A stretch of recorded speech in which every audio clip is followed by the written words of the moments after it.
Cadets कैसे आप सभी। तो आज हमारे साथ है junior under officer Shreya Singh from 20 गुज नवसरी बटालियन, जिसको हम इन शॉर्ट कह सकते हैं गुजरात डायरेक्टरेट से। आज के इंटरव्यू में जो खास बात है वो ये है कि जो श्रेया है उन्होंने अपना 2024 का आरडीसी कैंप कंप्लीट किया है, यानी कि अपनी जो सिटी है दमन वहां से लेकर दिल्ली तक का सफर तय किया है। सेकंड हम बात करें तो जो एक कैडेट के पास रैंक होती है, जब कोई भी कैडेट एनसीसी में एनरोल होता है तो उसके पास एक कैडेट रैंक होती है सबसे पहली। उसके बाद की जो लास्ट रैंक होती है वो होती है senior under officer, junior under officer. तो जूनियर अंडर ऑफिसर में भी सबसे हाईएस्ट रैंक होता है गोल्डन जूनियर अंडर ऑफिसर की रैंक। इस इंटरव्यू में हम सारी चीजें कवर करेंगे ऐसे लेके जेड तक। श्रेया मैम ने किस तरीके से अपना आरडीसी कैंप कंप्लीट किया, तो बिना किसी तरीके वीडियो को शुरू करते हैं। यहाँ पे श्रेया मैम हमारे साथ जुड़ चुके हैं, तो श्रेया मैम एक छोटा सा इंट्रो अपने बारे में कैडेट्स को दीजिए। Jain sir, I am from Gujarat Directorate and I have done my RDC in 2024 and my event is Kartavya Path. I am selected for the Kartavya Path from Navy Wing. Actually I am from Army Wing but I am selected in Navy Wing because sir ने सबका hand swing देख के select किया था, तो जिसका hand swing सबसे ज्यादा था उसको नेवी और एयर में कर दिया एंड मेरा यूनिफॉर्म टोटली चेंज हो गया। ओके तो जैसा कि आप श्रेया मैम के कुछ फोटोज देख सकते हैं, कुछ फोटोज है अपने आर्मी विंग की यूनिफॉर्म में और कुछ है नेवी विंग की यूनिफॉर्म में। तो आई आल्सो कंफ्यूज कि आखिर ये क्या चक्कर है कि आर्मी से नेवी में कन्वर्ट कैसे हुआ सर? और बहुत सारे ऐसे जन थे जो नेवी विंग के थे उनको आर्मी में डाल दिया था बिकॉज उनकी हैंड स्विंग ही नहीं जा रही थी, तो उनको लाइक बीच में और पीछे कर देता है। ओके मतलब कि हम जो पूरा कॉन्टिजेंट बना होता है हम समझते हैं कि आर्मी के वो आर्मी के ही है, जो नेवी के वो नेवी के। ऐसा नहीं होता। तो जिनके हैंड स्विंग अच्छे होते हैं तो उनको अलग अलग जगह यूनिफॉर्म देके चेंज कर दिया जाता है। जो राइट मार्कर और जो लेफ्ट मार्क होते हैं उनकी पूरी हैंड स्विंग जानी चाहिए लाइक ताकि दिखे पूरे कंटिजेंट में। तो मैं लेफ्ट मार्कर थी ओके नेवी विंग से। Yes sir. जी मैम, मैं आपसे नेक्स्ट क्वेश्चन पूछना चाहूंगा कि आपने एनसीसी कब ज्वाइन की थी और आपने किस तरीके से कैंप्स किए थे और कब आपने आरडीसी कैंप किया, किस ईयर में आपने आरडीसी कैंप? सर मैंने एनसीसी 2022 में ज्वाइन किया हुआ था और मैंने आरडीसी अपने सेकेंड ईयर में कंप्लीट किया 2024 में मैंने।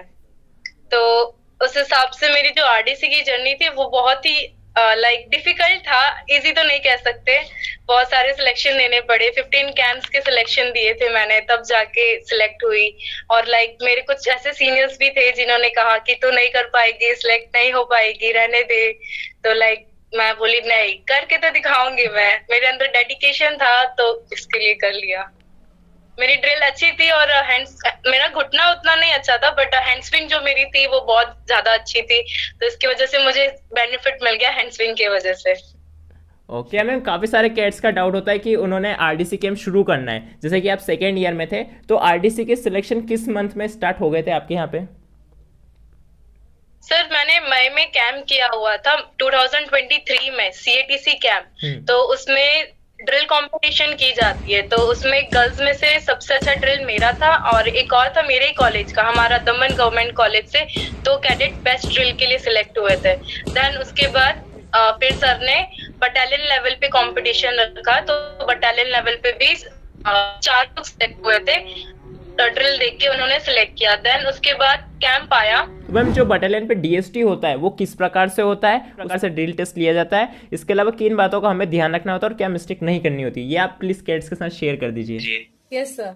सर जब हम बटालियन लेवल पे सिलेक्शन हमारा होता है तो वहाँ पे सबसे पहली चीज आपकी कॉन्फिडेंस देखी जाती है। कॉन्फिडेंस सबसे ज्यादा मेन है वहाँ पे। देन उसके बाद आपके कॉन्फिडेंस के बाद आपका ड्रिल देखा जाता है। अगर आपकी हैंड स्विंग नहीं है तो आप सिलेक्ट नहीं होते हो। आपकी डिगिंग सही है लेकिन हैंड स्विंग नहीं है, बिकॉज हैंड स्विंग एक बार को सही किया जा सकता है, लेकिन डिगिंग सही की जा सकती है लेकिन हैंड स्विंग नहीं की जा सकती है। बहुत सारे बॉयज की दिक्कत आती है, उनके लाइक बाइसेप्स वगैरह होते हैं तो हैंड स्विंग नहीं जाती है, तो वो कैडेट्स फिर सिलेक्ट नहीं हो पाते हैं इसके लिए, आरडीसी ड्रिल के लिए। और कल्चरल के थ्रू भी बहुत सारे जन जा सकते हैं, मैनी ऑफ उसमें ही जाते हैं, डांस वगैरह, डांस, सिंगिंग, इंस्ट्रूमेंट वगैरह में। ड्रिल में बहुत कम लाइक कैडेट्स रहते हैं और काफी जन आते हैं एयर विंग से, नेवल विंग से। हम जो डायरेक्टरेट से सिलेक्शन देते हैं वो अपने विंग से देते हैं, army wing, naval wing, vacancy के हिसाब से। देन उसके बाद हमारा जो विंग चेंज होता है वो दिल्ली में होता है, मेन वहां है। दिल्ली में भी हम ऐसा नहीं सोच रहे कि हम यहाँ पे सिलेक्ट हो गए सारे कैंप में, हमने कैंप कर लिए, अब दिल्ली फाइनल हम कर्तव्य पद के लिए गए हुए हैं और कर्तव्य पद भी सिलेक्ट हो गए। वहां पे भी ऐसा नहीं होता। वहां पे लाइक आपका फर्स्ट सेकंड डे आपका सिलेक्शन होता है, सिलेक्शन में आपको सिलेक्ट किया जाता है, उसमें से कुछ कैडेट्स को निकाल दिया जाता है जिनको सिर्फ बैरक का काम करना होता है। बैरक्स में रहते हैं वो लोग, जिन्हें लाइक साफ सफाई और बाकी सारी चीजें, इवेंट्स में जाना, ये चीजें करवाते हैं वो कैडेट्स जो कर्तव्य पद के लिए सिलेक्ट नहीं होते। सिर्फ इवेंट लाइक डिस्ट्रीब्यूट कर दिया जाता है डायरेक्टरेट के हिसाब से।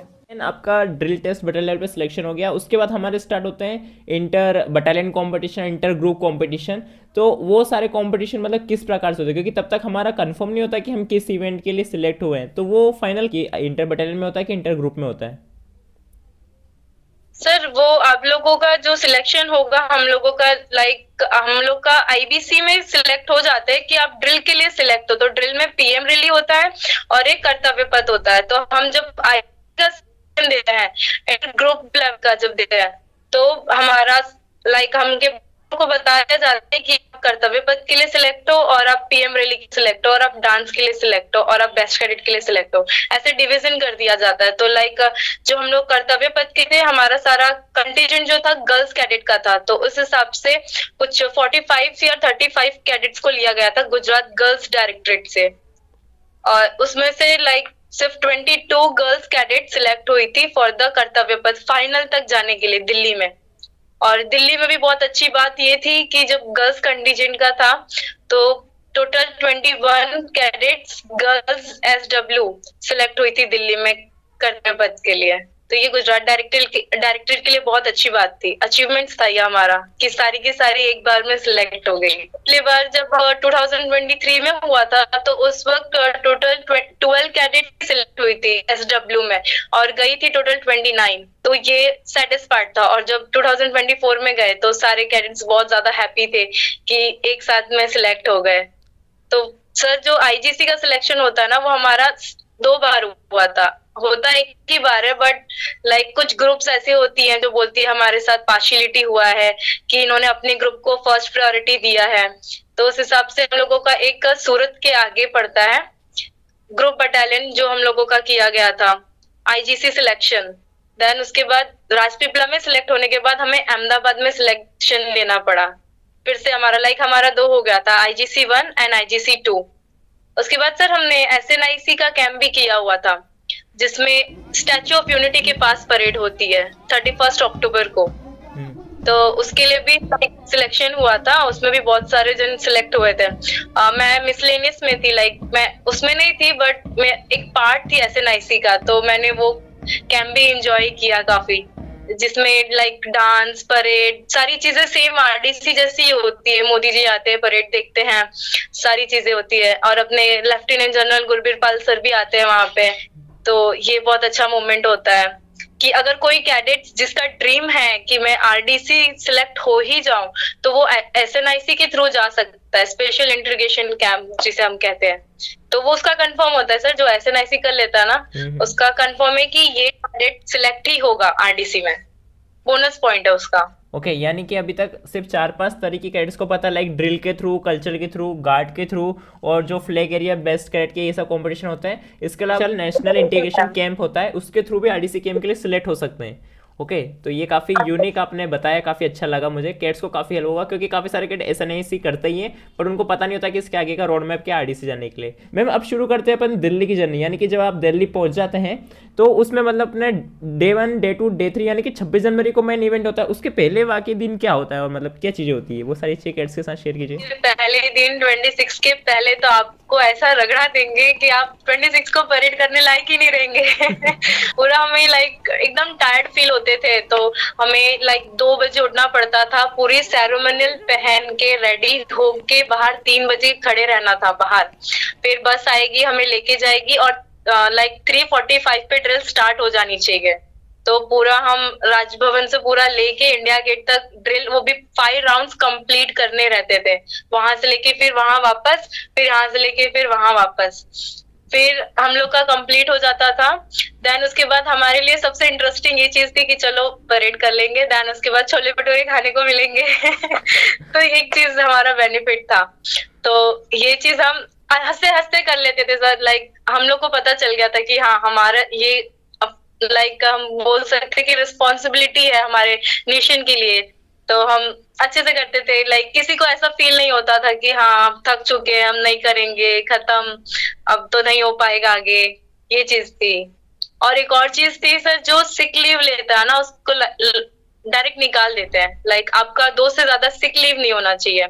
आपका ये आईजीसी में भी काउंट किया जाता है और आपका ये लाइक दिल्ली में भी काउंट किया जाता है। तो बहुत सारे कैडेट जो सिक भी होते थे वो नहीं बताते थे कि आज मैं सिक हूँ। ऐसा आप वहां पे भले ग्राउंड में जाके बैठ जाओ, चलेगा उनके सामने, लेकिन आपको सिक लीव नहीं लेना है। ये चीज थोड़ी सी डिफिकल्ट थी। यानी कि इवेंट के पहले आपको अच्छे तरीके से रगड़ा दिया जाता है, खाना भी खूब दिया जाता है, मतलब पूरी निचोड़ लेते हैं, मतलब सारी मेहनत करवा लेते हैं। अच्छा, तो अपना मेन इवेंट कब से स्टार्ट होता है? यानी कि आपने राष्ट्रपति कर्तव्य पथ पे परेड की है, तो वो इवेंट आपका 26 जनवरी को मैंने फिक्स रहता है, राइट? है ना? तो उसके पहले ही उसी रोड पे जो करियप्पा ग्राउंड होता है अपना, वहीं पे आपकी सारी प्रैक्टिस हो जाती है ऑलरेडी पहले ही, है ना? राइट? करियप्पा ग्राउंड पे पूरी प्रैक्टिस कर दी जाती है। मतलब करियप्पा ग्राउंड के तो 15 राउंड कंफर्म है। जिसमें हमारी हालत, हमारा जो हैंड है ना वो लाइक ऐसे फोल्ड नहीं होता था। मेरा तो पूरा लाइक कैसे कहूँ मैं, एकदम जाम हो जाता था। तो थोड़ा रोना भी आता था। लाइक हम लोग एक दूसरे को बोलते थे मालिश करने के लिए, सर भी बोलते थे आप एक दूसरे का मालिश वगैरह कर लेना। तो उस हिसाब से राइफल भी 5 kg की थी SLR। तो और लाइक अगर सर ने देख लिया ना कि राइफल हमने लाइक मैगजीन पकड़ा है, थोड़ा मैगजीन पकड़ते हैं तो हमें थोड़ा रिलैक्स फील होता है। तो वहां पे भी फिर माइनस पॉइंट हो जाता है और लाइक निकाल देते हैं। और राइफल को लेके तो बहुत स्ट्रिक्ट है वो लोग कि राइफल कोई भी कहीं पे भी नहीं रखेगा। राइफल जैसे आप कह सकते हो कि आपका एक बडी है, आप उसको अपने बडी के साथ रहना है, बडी के साथ जहां जाना है, लाइक आपको वॉशरूम में जाना है तो आप राइफल लेके जाओगे, राइफल छोड़ के नहीं जाओगे। ये चीज थी। तो सर एक इंसिडेंट हुआ था, लाइक हमारे एयरफोर्स की वो लड़की थी और वो भूल गई थी राइफल बस में, एंड लाइक वो नीचे उतर गई। तो फिर राइफल जब काउंट हुआ तो उस कैडेट को बहुत सुनाया भी गया और फिर उसको कर्तव्य पथ से निकाल दिया। तो ये बहुत ही सैडेस्ट पार्ट था कि वो लड़की सिलेक्ट नहीं हुई कर्तव्य पथ के लिए। सिर्फ एक लाइक आप कह सकते हो उसने रिस्पॉन्सिबिलिटी नहीं ली उसकी वजह से। तो हम सारी चीजें देखते थे और थोड़ा डर लगता था कि नहीं भाई ये नहीं करना है। और मेन सर हमारा जब आईजीसी का सिलेक्शन हो रहा था लाइक प्रियाडी 1 प्रियाडी 2 के लिए, वो बहुत ज्यादा लाइक आप कह सकते हो सीरियस मोमेंट रहता है जब रिजल्ट अनाउंस होता है, नेम्स अनाउंस होते हैं कि कर्तव्य पथ में ये कैडेट्स ये सिलेक्ट हुए हैं। तो उसमें बस पहले अपना नाम सुनते लाइक हाँ सिंह श्रेया इज सिलेक्टेड, तो आपको बहुत अच्छा लगेगा कि हाँ okay now I am free. मेरा फर्स्ट प्रियडी 1 कंप्लीट हो गया। सर ऐसे मतलब काफी लोग कहते हैं कि आपका अगर आईजीसी हो गया तो कंफर्म। ये चीज नहीं है। आपको लाइक हमारे देखा है प्रियडी 3 में भी 17 कैडेट्स को निकाला गया था, मतलब दिल्ली जाने के एक दिन पहले। तो उनको कैसा फील हो रहा होगा, उनको सारी किटिंग मिलती है दिल्ली की, सारी किटिंग वगैरह सारी, पर उनको दिल्ली ले जाते हैं। तो ये भी चीज बहुत डिफिकल्ट होती है वो कैडेट्स के लिए, जिन्होंने मतलब अपना सब दिया, टाइम दिया, अपना बेस्ट दिया, फिर भी वो कैडेट सिलेक्ट नहीं। वो मोमेंट हमें अच्छा नहीं लगा, तक आए और सिलेक्ट नहीं हुए। बहुत सारे हमारे बड़ी थे जो रो रहे थे। हमारे खुद के मतलब साथ वाले दोस्त थे, हम जा रहे हैं और हमारा दोस्त नहीं जा रहा है तो उसको भी बुरा लगता है। तो ये सारी चीजें लाइक बहुत सारी चीजें हम इंजॉय करते हैं, बहुत चीजें हम सीखते हैं, ऐसी काफी चीजें हैं। और दिल्ली में जो एक्सपीरियंस है वो बहुत ही अच्छा। लाइक मैंने द्रौपदी मुर्मू के साथ डिनर एंड मीटअप किया, तो उसमें कैडेट्स का नाम भेजा जाता है। तो हम लाइक द्रौपदी मुर्मू आए थे, फिर बाद में नरेंद्र मोदी जी आए थे, उनके साथ में dinner and all, defence minister आए थे। सारी चीजें सारे कैडेट्स को मौका दिया जाता है। फिर चीफ ऑफ आर्मी स्टाफ के घर लेके जाते हैं, पूरा सब कुछ दिखाते हैं। ये सारी चीजें आपका एक्सपीरियंस रहता है कि हाँ आपने क्या क्या चीजें देखी, कैसे उनसे इंटरेक्ट हुए। दिल्ली में नहीं, दिल्ली में तो कोई भी जो ड्रिल इंस्ट्रक्टर है वो हाथ नहीं उठाता है, बट जो दिल्ली में हम लोग अहमदाबाद जब सिलेक्ट हुए थे तो लाइक वहां के जो ड्रिल थे कह सकते हैं काफी चीजें स्ट्रिक्ट थी। बहुत लाइक हमें डांटते थे, केन लेके केन से स्टिक पड़ती थी। वो गर्ल्स और बॉयज में डिफरेंस नहीं देखते थे, मतलब ऐसा सबको कैडेट ही मानते थे। तो बहुत सारा सबको मार भी पड़ा, लाइक कह सकते हैं कि उसके निशान भी पड़े सबकी पीठ पे, पैर पे, सारी जगह। तो वहां से हम गुजरे। सिलेक्शन दिया, फिर आरडी कैंप पूरा कंप्लीट करके अहमदाबाद में, फिर हमारा यहाँ से गुजरात से पूरा 1 डे लगा था, तो हमने पूरा 1 डे उसमें स्टे किया। ट्रेन हम रहे, ट्रेन में स्टे किया एंड स्टे किए। तो ट्रेन के जो आजू बाजू के लोग थे वो कहने लगे कि आप लोग एनसीसी कैडेट हो? हम लोग बोले यस सर, हम लोग दिल्ली परेड के लिए जा रहे हैं।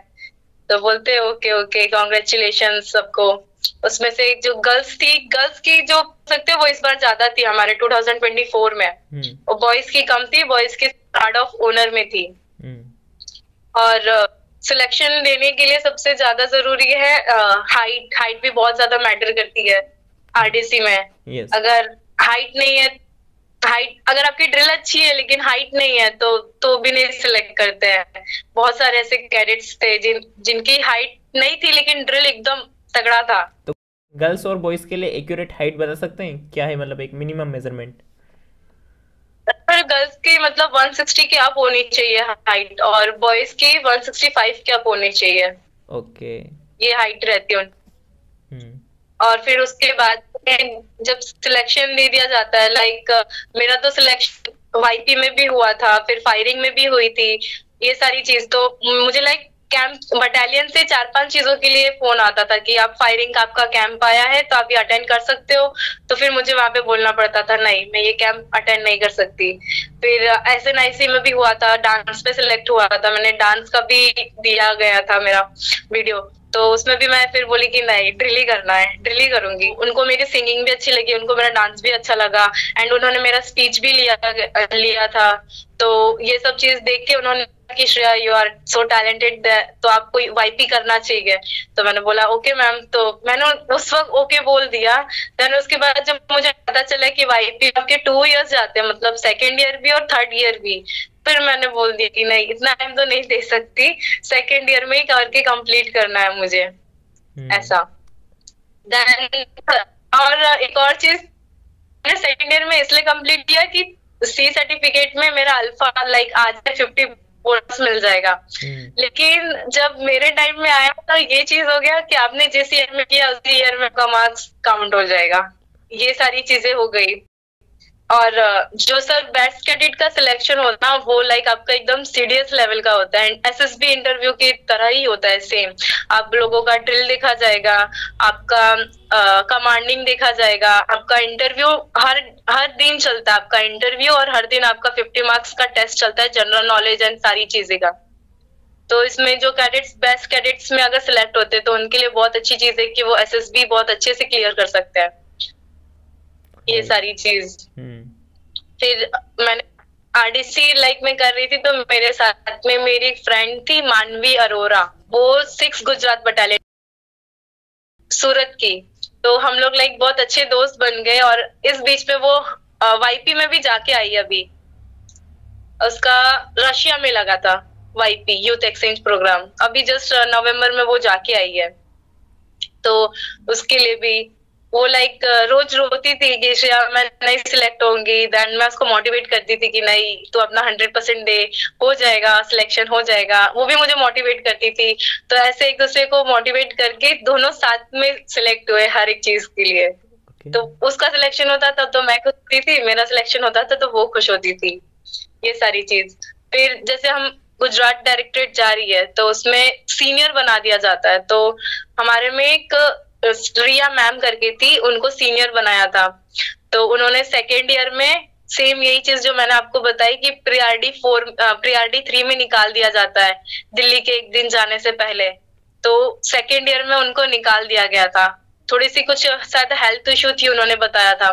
तो फिर 3rd ईयर में वो वापस आए। मतलब एक डेडिकेशन होता है किसी का कि मुझे करना है और मैं करके रहूंगी। तो वो डेडिकेशन उनके अंदर थी, और मतलब जो DI थे उन्होंने भी काफी उनको देखा कि उनका डेडिकेशन बहुत अच्छा है, तो उस हिसाब से उनको फिर सिलेक्ट किया गया। और वो स्टैच्यू ऑफ यूनिटी SNIC में प्लाटून कमांडर भी थी पूरे कंटीजेंट की। तो वो भी हमारे लिए एक इंस्पिरेशन रही कि हाँ, मतलब रिया मैम की हेल्थ भी नहीं सही रहती थी, सबको मोटिवेट करती थी, ऐसी सीनियर थी वो। तो ये सारी चीजें काफी अच्छी लगी। और मेरे कॉलेज से तो सर इतने सारे थे ना, मतलब थोड़ी सी जेलिसी टाइप में भी होती है, थोड़ी सी फ्रेंडशिप टाइप में भी होती है, जो तो जो अच्छे फ्रेंड्स थे उनको लाइक हैप्पीनेस हुई कि हाँ ये कैडेट सिलेक्ट हुई है, मेरी फ्रेंड सिलेक्ट हुई है। और कुछ को ऐसा था कि ओके सिलेक्ट हो गई तो क्या ही है ऐसा। तो फिर लाइक आंसर यही होता है, ठीक है ना तो तुम कर लो, करके पता चल जाएगा। यही आंसर होता था।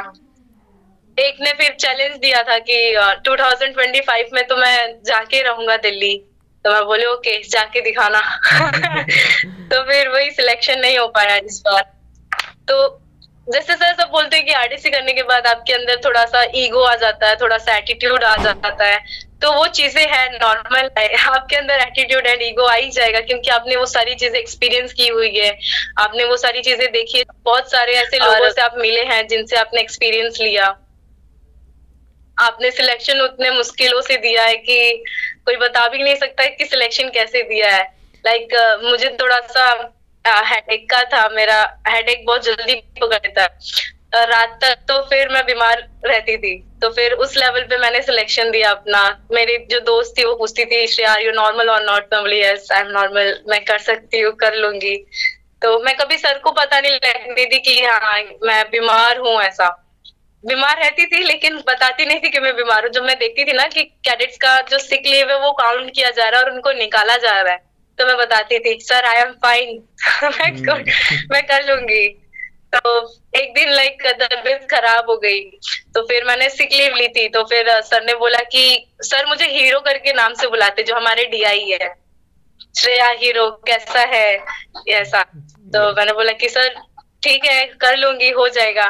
तो जब सर देखते थे कि हाँ ठीक है मतलब बच्चे में नहीं अभी नहीं कर पाएगी, तो सर खुद बोलते हैं तुम्हें कि तुम वहां पे बैठ जाओ, रिलैक्स कर लो, कोई जरूरत नहीं है, आज ड्रिल नहीं करोगे चलेगा, लेकिन सिक लीव नहीं लेना है आपका। क्योंकि जो कंटीजेंट कमांडर होता है ना वो नोटिस करता है कि कौन सा कैडेट बैठ रहा है, कौन सा कैडेट सिक लीव ले रहा है, जिसकी वजह से जो बाकी कैडेट्स मेहनत कर रहे हैं वो सिलेक्ट नहीं हो पाते हैं। इस वजह से हमें सिक लीव लेने के लिए मना करता है।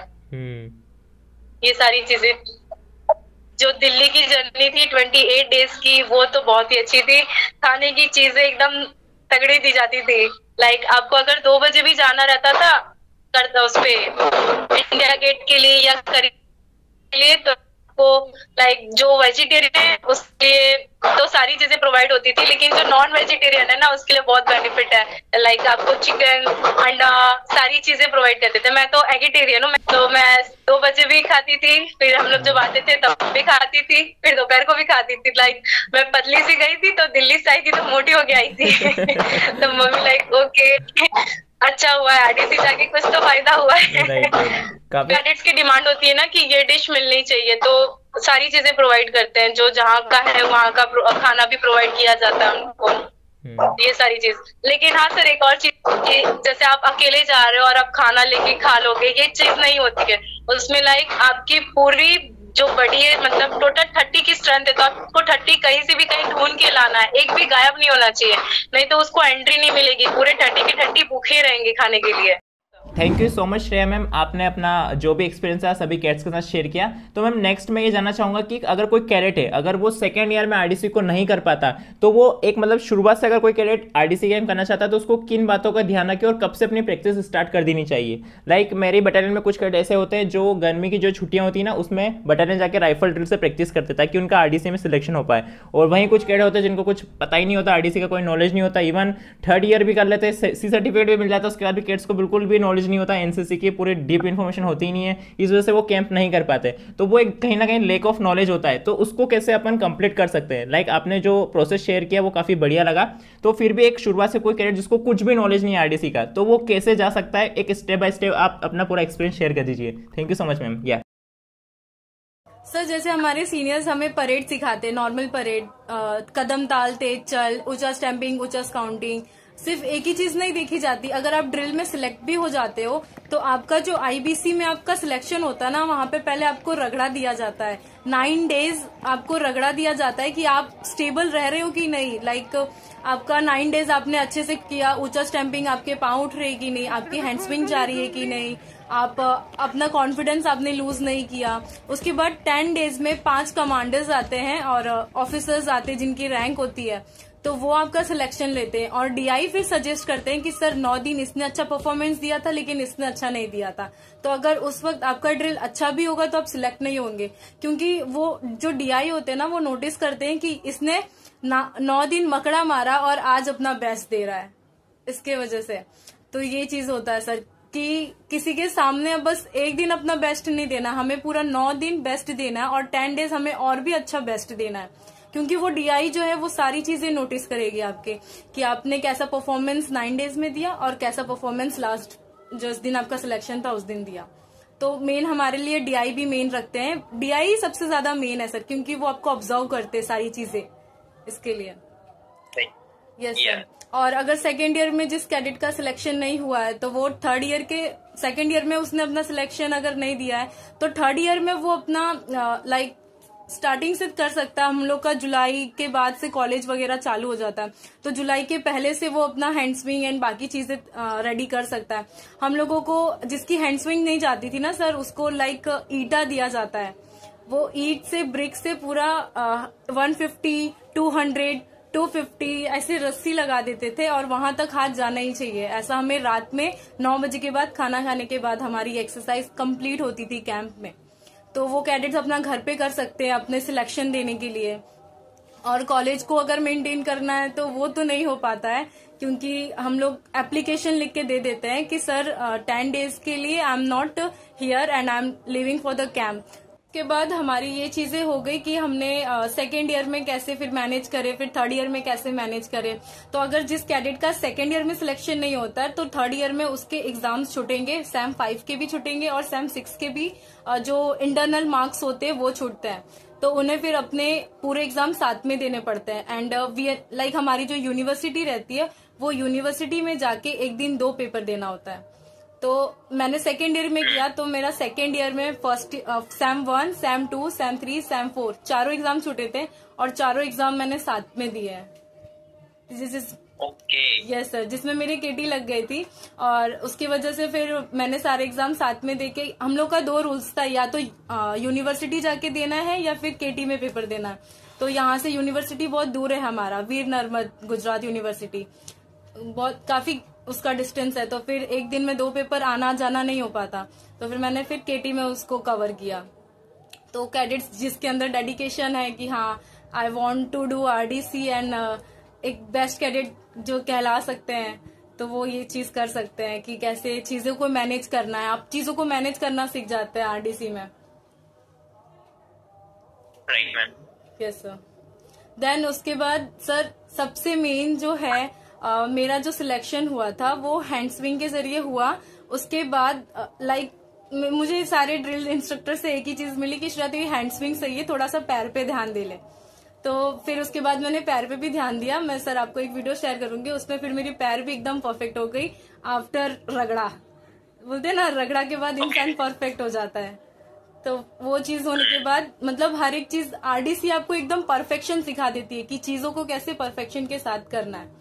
और आपका जो लीडरशिप क्वालिटी है वो भी आपकी थोड़ी सी डेवलप हो जाती है कि आपको चीजों को कैसे और मेंटेन करना है, दूसरों को कैसे लाइक कॉन्फिडेंस दिलाना है। कुछ कैडेट्स जो सिलेक्ट नहीं हो पाते उनको आगे आप कैसे बोलोगे कि कोई नहीं नेक्स्ट टाइम कर लेंगे साथ में, उनको थोड़ा सा दिलासा देना होता है।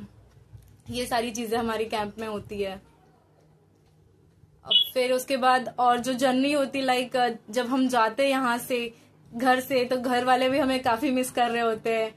लाइक मेरे घर वाले तो कुछ ज्यादा ही मिस कर रहे थे, पापा एंड ऑल, कि हाँ क्योंकि सर उसमें 6 मंथ पूरे मैंने कैंप में दिए हैं लगातार, एक के बाद एक, और सिर्फ 2 दिन के लिए हमें देते थे कि आप घर पे जाके आओ।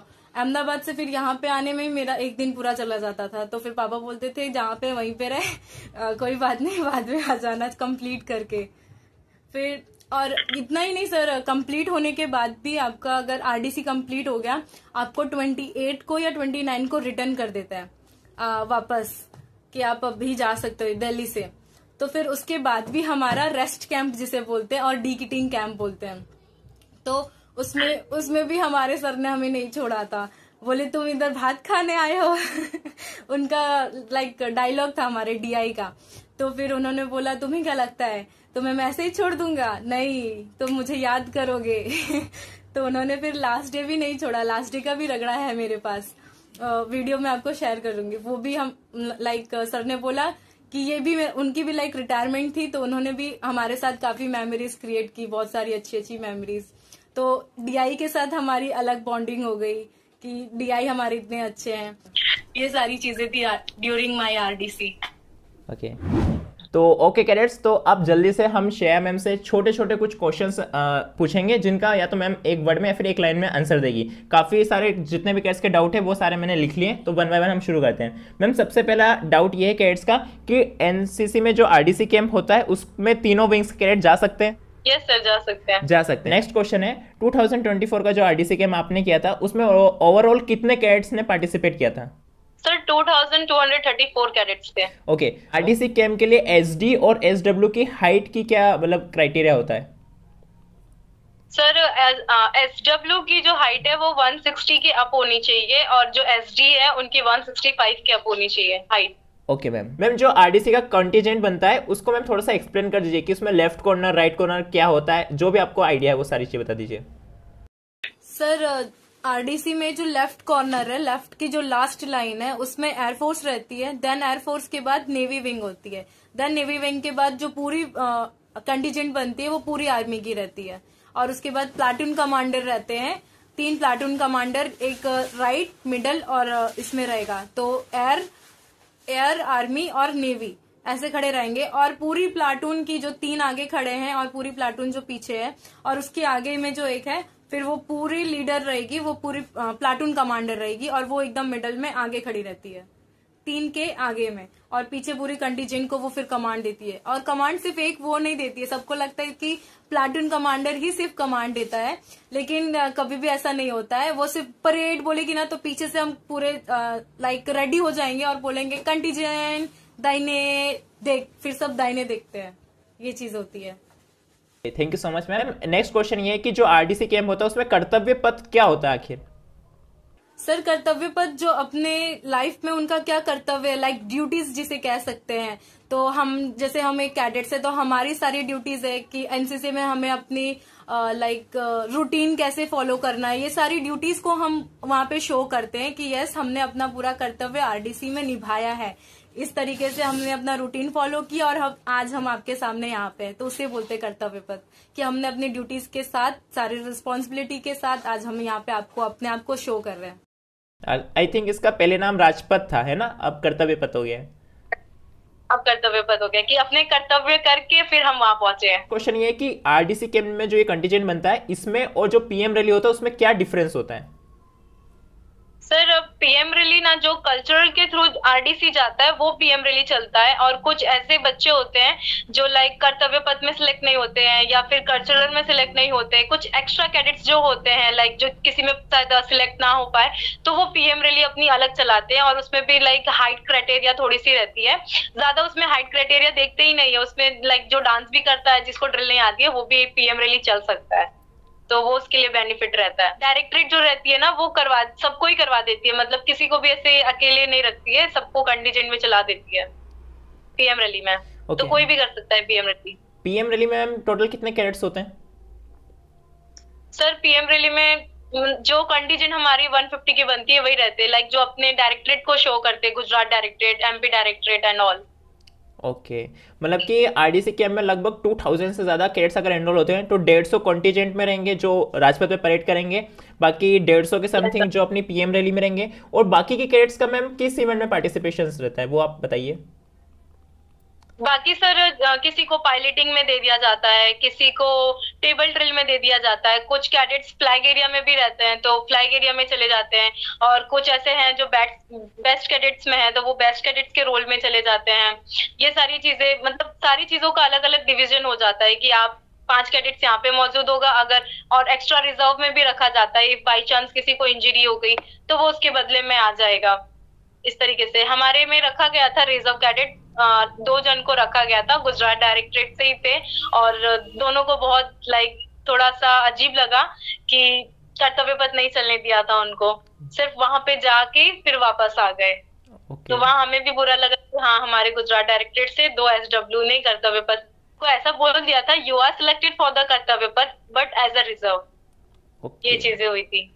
मैम, जो आरडीसी कैंप होता है उसकी वैकेंसीज पर बटालियन कितनी आती है? लाइक हमारे पूरे ऑल ओवर इंडिया में 17 डायरेक्टरेट्स है, तो उसके अंदर करीब 800 से प्लस बटालियन है, तो हर बटालियन में क्या वैकेंसीज फिक्स जाती है क्या?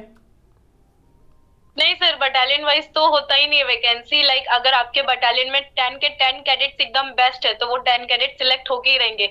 लेकिन अगर बटालियन में कैडेट्स ही नहीं है तो, और कैडेट्स आ रहे सिलेक्शन देने के लिए बट सिलेक्ट नहीं हो रहे, तो वो 0 वैकेंसी जाएगी। इसके लिए जो कैडेट्स अपना बेस्ट देता है वो सिलेक्ट होता है, ये वैकेंसी के हिसाब से नहीं देखा जाता।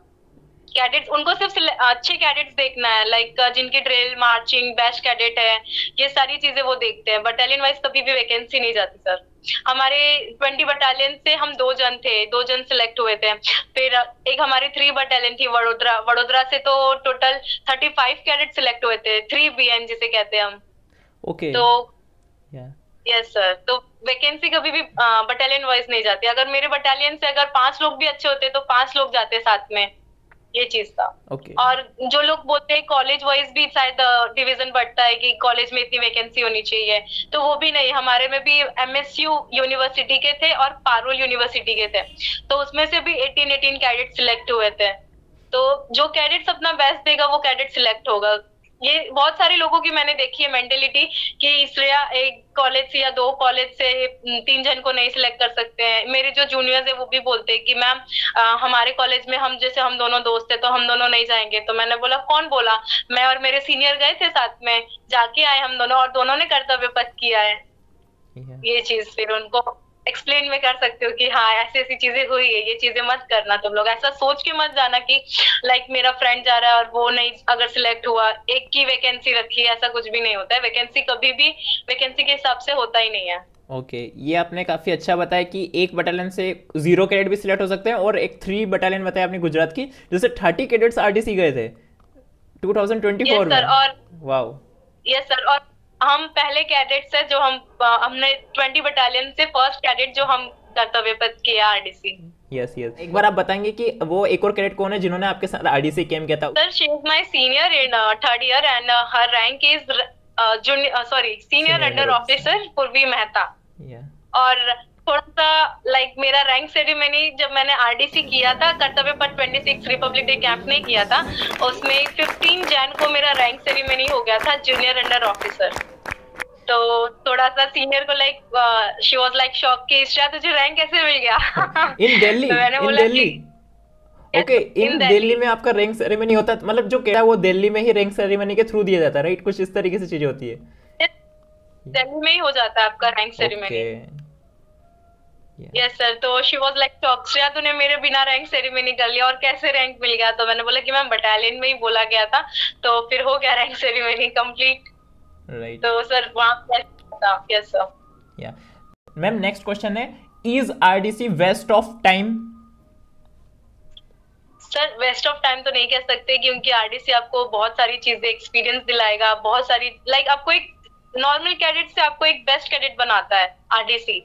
अगर आप उस चीज में इंटरेस्टेड भी नहीं हो ना तो उस चीज में आपको इंटरेस्ट दिला देगा, ऐसा है आरडीसी। लाइक जब आप ऑफिसर्स को देखोगे कि हाँ उनकी पर्सनालिटी क्या है, तो आपका भी ड्रीम बन जाएगा कि I also want to be become an officer, कि आपको इतनी रिस्पेक्ट मिल रही है।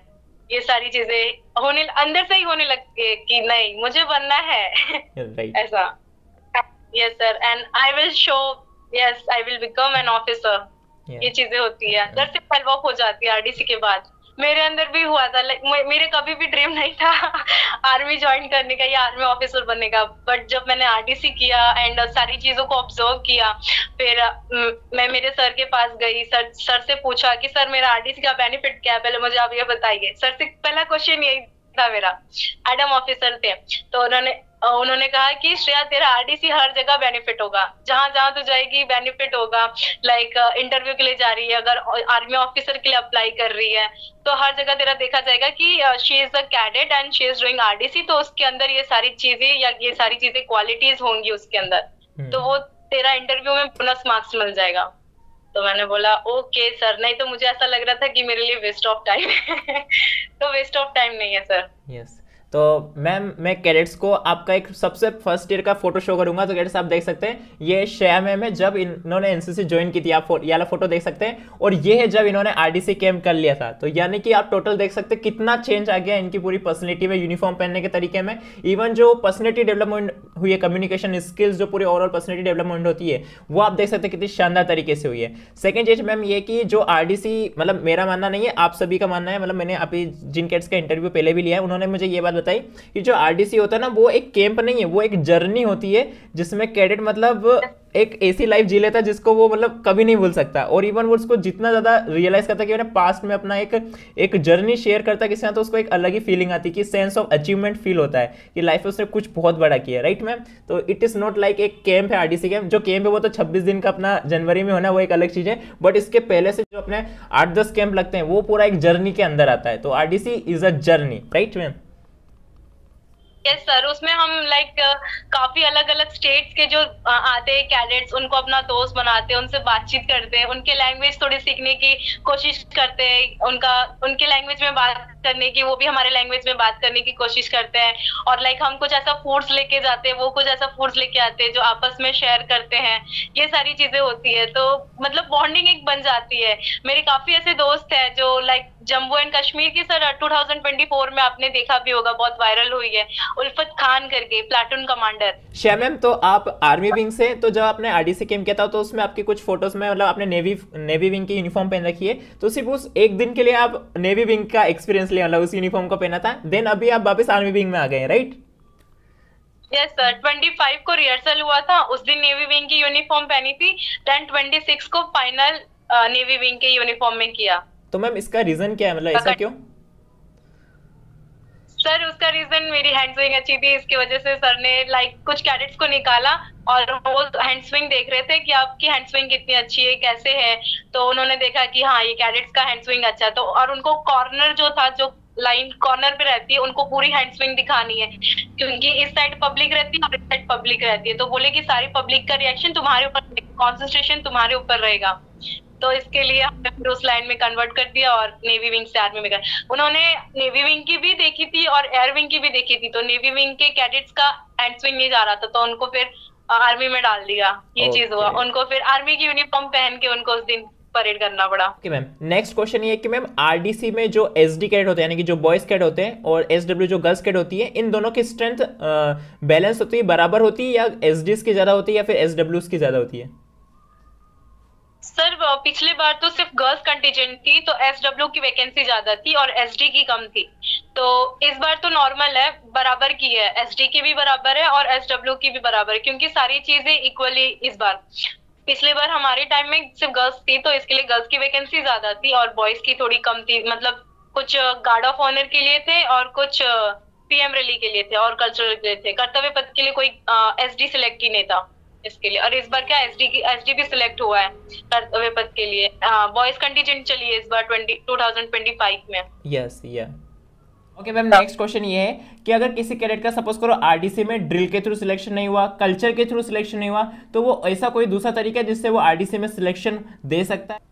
सर अगर उसका आरडीसी में सिलेक्शन नहीं हुआ, ड्रिल में और कल्चरल में नहीं हुआ, तो सर उसमें बहुत सारी चीजें आरडीसी में, हॉर्स राइडिंग में कर सकते हैं, ड्रम बीट में कर सकते हैं, जिम्नास्टिक में कर सकते हैं, और काफी चीजें ऐसी है। और जो बेस्ट कैडेट होते हैं उनकी तो ड्रिल होती ही नहीं है, मतलब ड्रिल सिर्फ उनका पेड होता है कि आपको ड्रिल के समय आना है, लेकिन जो बेस्ट कैडेट्स होते हैं उनका हर एक चीज का मार्क्स होता है। तो वो जो बेस्ट कैडेट होते हैं उनका इंटरव्यू में सबसे ज्यादा मार्क्स जाता है, जनरल नॉलेज का, जीके का होता है, और उन्हें कल्चरल भी कराया जाता है कि आप कैसे डांस कर रहे हो, क्या हर एक चीज में पार्टिसिपेट करना होता है, फायरिंग वगैरह भी होती है उनकी।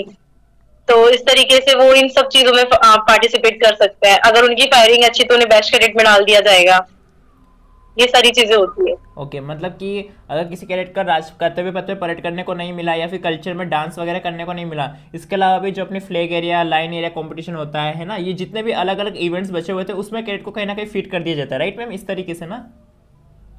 हाँ यस सर, फ्लैग एरिया में मोस्ट ऑफ जिसकी आर्ट अच्छी है उसको सिलेक्ट किया जाता है, तो उस हिसाब से उसको सारी चीजें करनी आनी चाहिए फ्लैग एरिया में। और कोई एक इंट्रोडक्शन देने वाला, लाइक हाँ हमारे फ्लैग एरिया का थीम क्या है, तो उसके लिए भी आपको सिलेक्ट किया जाता है। अगर आपकी स्पीकिंग अच्छी है तो बाकी कोई काम नहीं है, बस आपको बताना है कि ये हमारे जो फ्लैग एरिया का थीम है वो ये है एंड ऑल। बेस्ट कैडेट कैसे बने? अगर कोई कैडेट आरडीसी कैंप के लिए प्रिपरेशन कर रहा है, उसका आरडीसी कैंप में सिलेक्शन हो रहा है, तो क्या वो बेस्ट कैडेट के लिए जा सकता है या फिर बेस्ट कैडेट के लिए अलग से प्रिपरेशन करना सही रहेगा?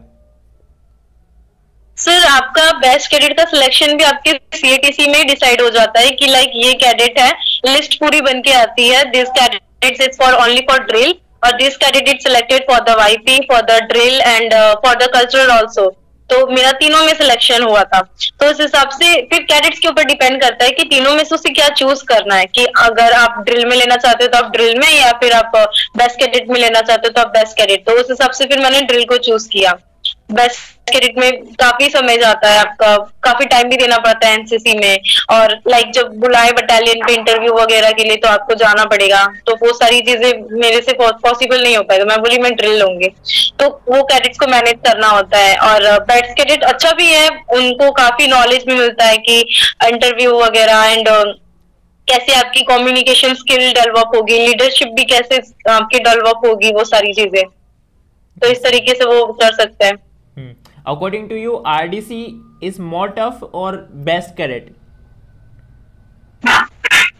Sir drill is tough actually, because उसमें आपको सुबह से रगड़ा जाता है, एंड बेस्ट कैडेट मैंने देखा है बस बुक खोल के बैठ के पढ़ते रहते हैं। तो उनको सिर्फ माइंड से रिलेटेड है, एंड जो बाकी ड्रिल के हैं उनको पूरे बॉडी से, हेल्थ से, सारी चीज से लेना देना है, इस तरीके से। ओके, बेसिकली दोनों में अपना अपना है मेहनत, दोनों जगह मेहनत है। या मैम नेक्स्ट क्वेश्चन ये है कि आरडीसी में 5 ऐसी चीजें क्या है जो आपको सीखने को मिली?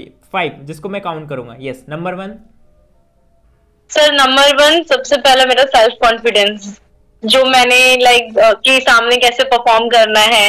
वहां पे बहुत सारे कैडेट्स अपना लाइक कॉन्फिडेंस लो हो जाता है उनका, एंड कांपने लग जाते हैं, ये सारी चीजें होती है। तो सेल्फ कॉन्फिडेंस मेरा पहला इंक्रीज हुआ। फिर एक होता है डेडिकेशन। मेरे साथ में मेरी फ्रेंड थी जिसने मुझसे कहा था कि शायद मैं भी करूंगी।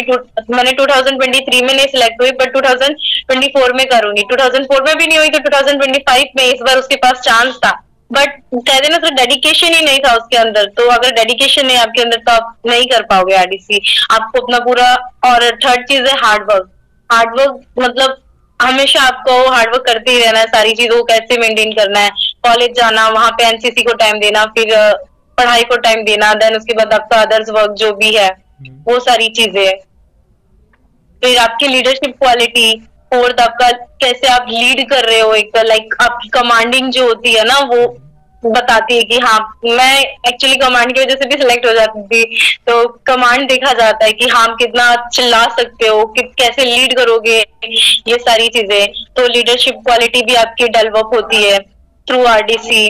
फिर उसके बाद कम्युनिकेशन जो है, लाइक हम दूसरों से कैसे बातचीत कर रहे हैं, और आपका जो कह सकते हैं हम सेक्रीफाइस एक आता है हमें थ्रू आरडीसी, कि आप सेक्रीफाइस कैसे करना है। लाइक हमारे लाइफ में काफी चीजें ऐसी हार्डल्स आते हैं कि कैसे हमें उसको पार करना है, तो वैसे आरडीसी में भी आता है।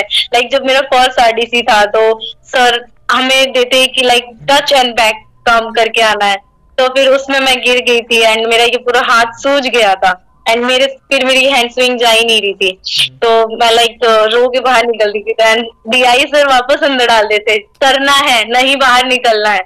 तो ये सारी चीज, तो मुझे ऐसा लगता था कि भाई ये क्या है, बच्चों की तकलीफ नहीं समझ रहे। तो इस हिसाब से वो सेक्रीफाइस करना सीखा कि नहीं, भले आप पेन में हो तो क्या हुआ, पर ये सारी चीजें करनी पड़ती है अगर आपको अपनी ड्रीम अचीव करना है। मेरा एक ड्रीम पहले से ही था सर, मैंने एनसीसी जो पहले मेरा ड्रीम था कि मुझे एनसीसी ज्वाइन करना है। मुझे भी इतना आइडिया नहीं था कि एनसीसी में क्या क्या चीजें होती है, ये सारी चीजें सीनियर्स ने बताया, और मोबाइल के थ्रू भी मैंने देखा। फिर मोबाइल के थ्रू मैंने देखा कि आरडीसी कैंप होता है जो दिल्ली में कंडक्ट करवाया जाता है, जिसमें हैंड स्विंग देखी जाती है। ये सारी चीज मेरे सीनियर ने भी कहा कि आप जा सकते हो, आपकी हाइट है, हैंड स्विंग है, आप ट्राई करना। तो मैंने बोला श्योर सर, मैं ट्राई करूंगी। फिर उसके बाद ट्राई किया और हो गया। Okay, thank you so much ma'am.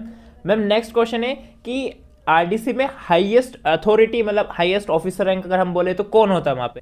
Sir RDC में हमारे जो डीजी एनसीसी में है लेफ्टिनेंट जनरल गुरवीर पाल सर, वो बहुत अच्छे हैं और उनका हाईएस्ट रैंक है, वही संभालते हैं एनसीसी को, अभी तक वही लीड किए जा रहे हैं। एनसीसी के बच्चों को कैसे एनरोल करना है, कौन से कैडेट को लेना है, बच्चों के खाने पीने का सारा ध्यान रखते हैं वो गुरबीर पाल सर, जिनका रैंक लेफ्टिनेंट जनरल है।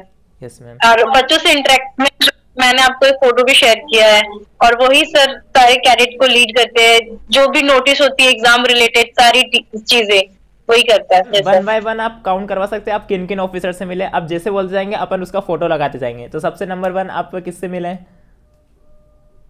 सर सबसे पहले मैं सीएटीसी कैंप में हमारे एडम ऑफिसर सर से मिली।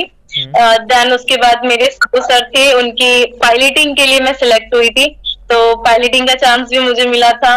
फिर उसके बाद हम लोग सारे रैंक मिला के सारे पीआई स्टाफ, सारे रैंक होल्डर्स जितने भी थे उनसे मुलाकात हुई। देन उसके बाद हम जब आगे अहमदाबाद आरडीसी सिलेक्शन के लिए गए तो वहाँ पे नेवी के, एयर के सारे आते थे, तो उनकी यही कैप्टन, फ्लाइट ऑफिसर, यही सारी रैंक होती थी। तो वो हमारी पूरी मार्किंग करते थे, 5 marks for the drill, 5 marks for hand swing, 5 marks for the commanding, ये सारी चीज नोट करते थे। तो वहां पे फिर हमने उनसे मिले, इंटरेक्शन हुआ। देन उसके बाद दिल्ली में सबसे अच्छी जो मोमेंट थी मेरी द्रौपदी मुर्मू जी के साथ डिनर एंड उनके साथ लाइक मीटअप हुआ हमारा। तो वो चीज मेरे लिए बहुत अच्छी एक्सपीरियंस थी। मैंने उनको लाइव देखा, आई वॉज नॉट एक्सपेक्टेड कि वो मेरे सामने खड़ी है, मैं बिलीव ही नहीं कर पा रही थी। तो ये सारी चीजें हुई। फिर उसके बाद हमारे कंटीजेंट कमांडर जिन्होंने कर्तव्य पथ के जो कंटीजेंट थी पूरी उनको लीड किया, उनके साथ नेवी विंग के साथ मैंने फोटो भी डाली हुई है। फिर उनका कर्नल रैंक था।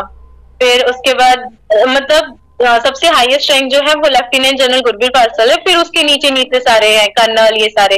फिर चीफ ऑफ आर्मी स्टाफ भी आए थे, उनसे भी हम मिले। अरविंद केजरीवाल सर भी आए थे, उनसे भी हम मिले। मतलब हर एक वो धीरे धीरे करके सबसे मिलवाते रहते हैं। इस बार 2025 में अक्षय कुमार सर ने स्काई फोर्स मूवी निकाली है, तो उसके लिए भी इस बार वो गए एनसीसी कैडेट से, दिल्ली में मीटअप किया उन्होंने। तो एनसीसी काफी हमें सिखाता है और काफी जर्नी जो होती है बहुत अच्छी होती है। क्वेश्चन है, आरडीसी में जेडी जा सकते हैं क्या? यस और no? Yes sir, JD JW दोनों जाते हैं। जो जेडी जेडब्ल्यू जाते हैं उनका ड्रिल पार्ट नहीं होता, वो बेस्ट कैडेट में सिलेक्ट हो सकते हैं, ड्रम बीट में सिलेक्ट हो सकते हैं और कल्चरल में सिलेक्ट हो सकते हैं, बस। बाकी ड्रिल में उनको नहीं सिलेक्ट किया जाता। ओके मैम, मतलब अगर कोई जेडी कैडेट है, ए सर्टिफिकेट का कैडेट है, 8, 9 या 9, 10 क्लास में है वो बच्चा, वो कैडेट, तो वो अपनी ड्रिल परफेक्ट करके ड्रिल के थ्रू सिलेक्ट तो हो सकता है ना? ड्रिल से सिलेक्ट हो सकता है? हाँ, ड्रिल से सिलेक्ट हो सकता है sir for the best cadet, but उसको ड्रिल में नहीं लिया जाता, बाद में किसी और चीज में उसको डाल दिया। ओके, इसका रीजन शायद यही है ना कि हाइट उसका कम होता है, क्योंकि जो कंटीजेंट बनता है उसमें एक हाइट प्रॉपर दिखना चाहिए। आई थिंक यही है रीजन मैन, राइट? तो हाइट भी मैटर की है, बट वो जेडी जो रगड़ा वगैरह है ये सब वो सहन नहीं कर पाएंगे ना, छोटे हैं। ओके, और राइट, या ओके मैम। नेक्स्ट क्वेश्चन है कि जो आरडीसी किस ईयर में करना चाहिए किसी कैडेट को? सपोज करो कोई जेडी कैडेट है, उसकी 9th में उसका फर्स्ट ईयर है, 10th क्लास में उसका सेकंड ईयर और 10th में उसकी बोर्ड एग्जाम्स भी है, तो क्या उसे 10th क्लास में करना चाहिए? नहीं सर, 10th में आपको पहली बार सिलेक्ट ही नहीं किया जाएगा अगर आप 10th पे हो। 9th में ही जेडी और जेडब्ल्यू को सिलेक्ट किया जाता है। मतलब बटालियन आपको खुद ही नहीं सिलेक्ट करेगी, क्योंकि आपका 10th बोर्ड है और आपका जनवरी फरवरी पूरा सारा चीज जाता है, तो इसके लिए वो 10th स्टैंडर्ड के बच्चों को नहीं करती है सिलेक्ट। ओके, और मैम सेकंड चीज, अगर कोई सबसे बेस्ट तरीका शायद कॉलेज का ही होता है मैम, कॉलेज का कौन सा ईयर, सेकंड और थर्ड ईयर कौन सा बेस्ट रहता है? सर कॉलेज का second year, because third year में आपको सेम 5 सेम 6 का एग्जाम देना है। देन उसके बाद if you are preparing to become an officer then you have to give CDS exam, and CDS exam के लिए आपका फाइनल ईयर का मार्कशीट चाहिए होता है। तो फिर अगर आपका मार्कशीट ही नहीं आएगा then you can not apply for the CDS exam. तो second year is the best for the RDC. Okay, मतलब हम ऐसा कह सकते हैं कि फर्स्ट ईयर कैडेट का बेसिक ड्रिल वगैरह से निकलता है, फर्स्ट ईयर में कोई कैंप नहीं होता, सेकेंड ईयर में उसे अपना आरडीसी पूरा अच्छे से करना चाहिए, और थर्ड ईयर में सिर्फ उसको एक सीएटीसी कैंप करना चाहिए, उसके सी सर्टिफिकेट का एग्जाम देना चाहिए और उसमें उसकी पूरी पढ़ाई करनी चाहिए जो भी उसका फ्यूचर का गोल है। राइट मैम, ये बेस्ट वे होता है शायद according to you, right ma'am? आपकी तरफ से स्पेशल फॉर ऑल कैडेट्स और गर्ल्स कैडेट के लिए एक मैसेज देना चाहे तो आप प्लीज दीजिए। सर गर्ल्स कैडेट के लिए यही कहना चाहूंगी कि अगर वो आरडीसी के लिए प्रिपरेशन कर रही हैं तो सेकेंड ईयर से ही करे, बिकॉज अगर उनका ड्रीम है कि अगर आगे to become an army officer या किसी भी चीज में, तो वो सेकेंड ईयर में कंप्लीट करके थर्ड ईयर अपनी अच्छे से पढ़ाई करके देन सिलेक्ट हो सकती है सेकेंड ईयर में। और उनकी ड्रिल काफी अच्छी होनी चाहिए, कॉन्फिडेंस अच्छा होना चाहिए, थोड़ी सी लीडरशिप क्वालिटीज अपने अंदर डेवलप करनी पड़ेगी।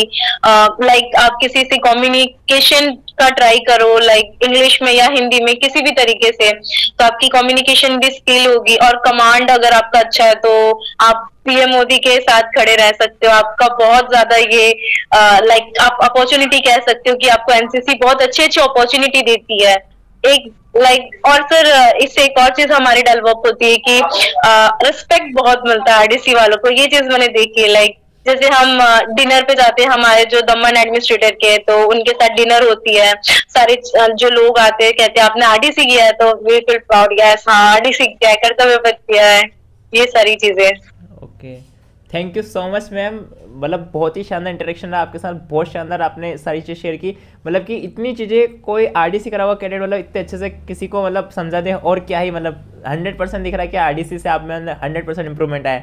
ओके कैडेट्स, अब मैं श्रेया मैम के बारे में आपको कुछ बातें और बताता हूँ। श्रेया मैम का भी खुद का एक यूट्यूब चैनल है जिसमें उन्होंने अपनी आरडीसी की एक जर्नी पूरी अपलोड कर रखी है। पूरे शॉर्ट्स में आप देखोगे तो उनके फर्स्ट ईयर में कैसे वीडियोस थे, सेकेंड ईयर में यूनिफॉर्म में ड्रिल कैसे थी, और आप पूरा लास्ट तक देखोगे तो आपको पूरी एक जर्नी दिखाई देगी। तो श्रेया मैम का यूट्यूब चैनल का लिंक मैं कमेंट में पिन कर दूंगा, डिस्क्रिप्शन में डाल दूंगा।